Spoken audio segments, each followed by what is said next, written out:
On the 29th of October, France was attacked. It is now passing a bill to regulate Islam. On the 2nd of November, Vienna was attacked. It is now proposing anti-terrorism measures. Both the European countries are looking at regulating imams, and both the laws will be tabled next month.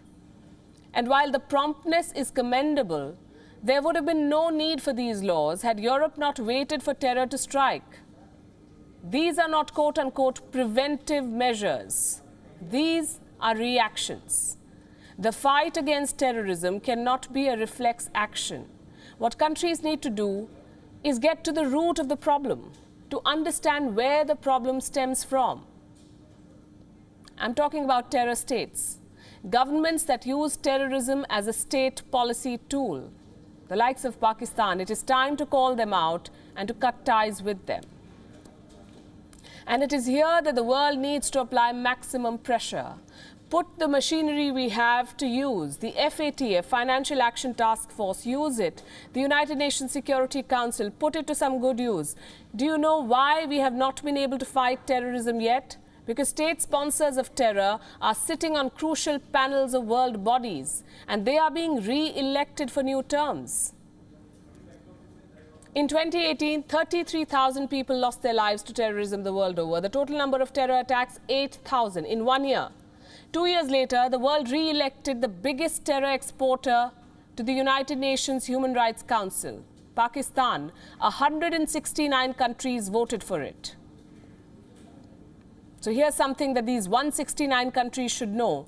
Terrorism knows no boundaries. And India made this very clear to Europe during Foreign Secretary Harshvardhan Shringla's visit to Germany earlier this month. Countries exporting terror must be held accountable. Those supporting such countries also need to be pulled up. The likes of Turkey, the likes of China. Throw in the terror apologists too, the likes of Mahathir Mohamad of Malaysia, Imran Khan, Recep Tayyip Erdogan. What will the world do with anti-terror financing agencies if some of its members cast a blind eye to terror and even back terror groups? Do you really think the 9/11 attacks would have been possible without Riyadh's knowledge? Or the 26/11 Mumbai terror attacks without Pakistan's support? The same Pakistan continues to provide a safe haven to Lashkar-e-Toiba terrorists. This month, we've completed 12 years since the Mumbai attacks. And what has the world done to punish Pakistan? So when the leaders of Europe meet on Friday, here's something they should note.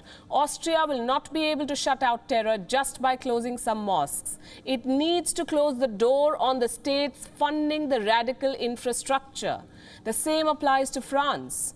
Between 2016 December and 2018 August, France shut down 20 mosques. They were suspected of preaching a radical interpretation of Islam. Did that prevent terror attacks on French soil?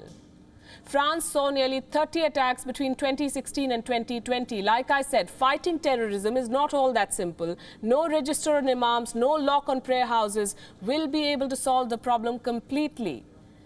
There were 3 commonalities between the 3 young men who recently attacked France. All of them were young, all of them were isolated, and all were self-radicalized.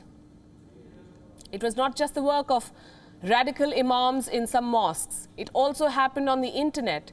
The world needs to account for the changing nature of terror. Look out for states that are radicalizing youth through social media, states that create an environment of hate in the name of religion. A French magazine republished some cartoons. The Pakistani Prime Minister gave hateful speeches. Next thing we know, there were terror attacks in Paris. One of the terrorists, Zahir Hassan Mahmood, was a Pakistani immigrant. He had watched videos of protesters brandishing knives in response to the Charlie Hebdo cartoons. Then he went to buy a butcher knife and he went on a stabbing spree. If after all of this, European leaders continue to look inwards only, then they can go on legislating for as long as they want to. If they don't get to the root of the problem, if they don't curb terror funding, if they don't strike at state sponsors of terrorism, they'll not make much headway in fighting Islamism. Thank you for watching Gravitas on WION's YouTube channel. If you want to stay up to date with what's happening around the world, then subscribe to our channel and don't forget to like and share. Thank you very much for watching WION. World is One.